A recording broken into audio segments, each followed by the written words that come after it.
That's a short clip from the film called Playtime, which I happened to see this morning, or part of the film, on SBS TV.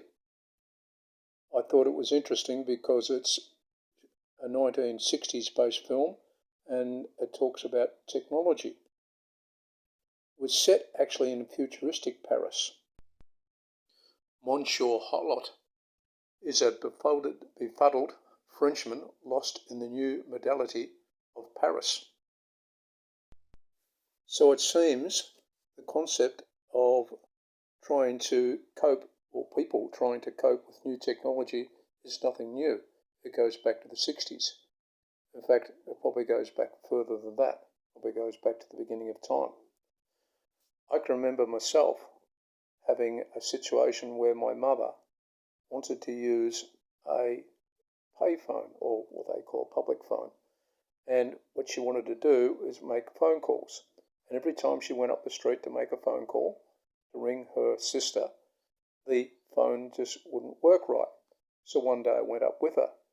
And this is a situation where you put the coins across the top and you would roll them across when the person answered. However, rather than doing that, she would roll the coins across, but then straight away she got fuddled and would press down on the hook, which means she hangs up straight away. I pointed out, "Mum, you're hanging up straight away."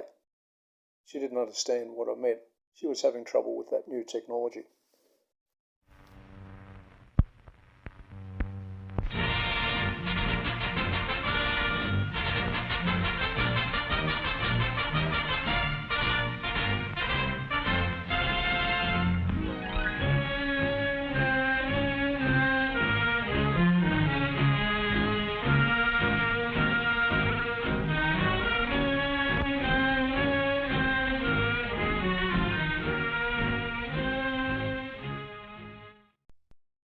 Well, going back even before the 50s, back to the 40s, people were obviously having trouble with changes in technology or new technology.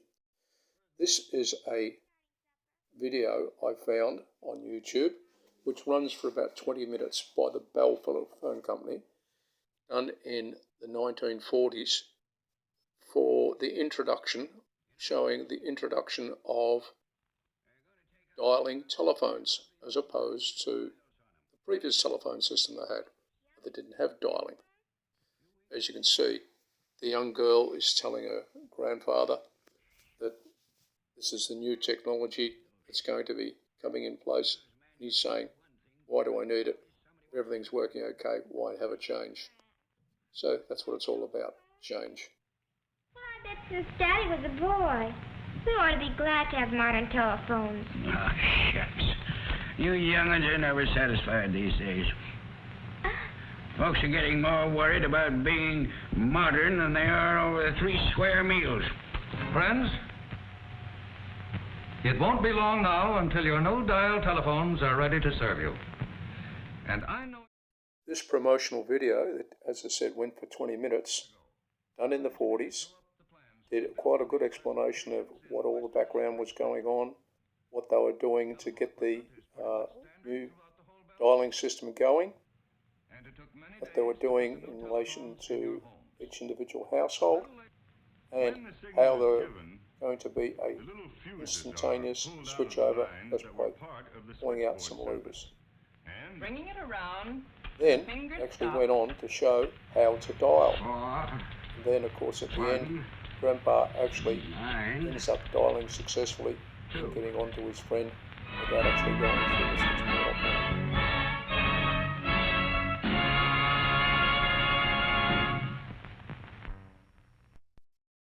Of course, there's also the reverse technology. There's a situation where we had technology in the past, for example, dialing telephones, and you give a dialing telephone to a young person, in this case a couple of 17-year-olds, and they have to work out how to actually dial a number.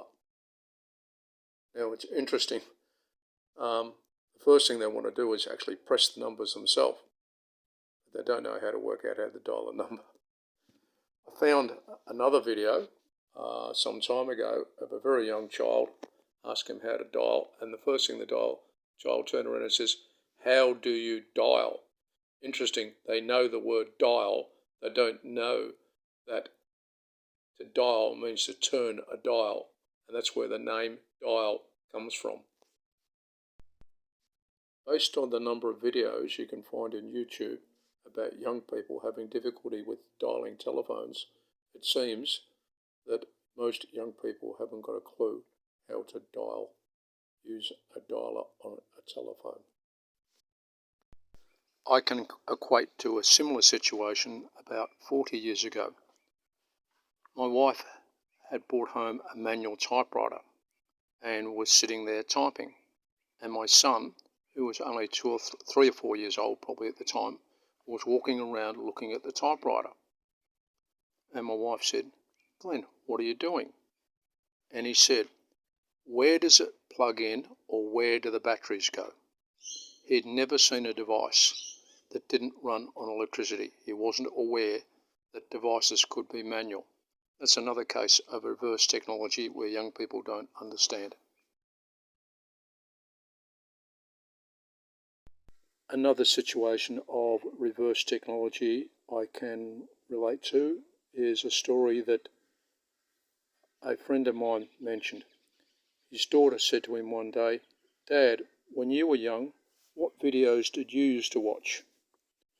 Not realising that we didn't have videos when we were young. She just naturally thought because she watched videos that we would have had videos in the old days, not realising that videos just didn't exist. He actually said to her, "No, we never had videos, they never existed. However, even though they didn't exist, we weren't ever bored." It seems that if you give a young person a VCR, they probably wouldn't be able to play it either, as can be seen from this still from a YouTube video. I'll put a link to these YouTube videos in the description below. The point I'm making here is that it's not that old people have trouble learning new technology. It's that everybody has trouble learning technology, whether it's old people, new technology, or young people, older technology. Doesn't really matter. So nothing's particularly happened, except all it is a matter of change, adapting to change. Older people adapting to new change, and young people adapting to change to the way old people did it.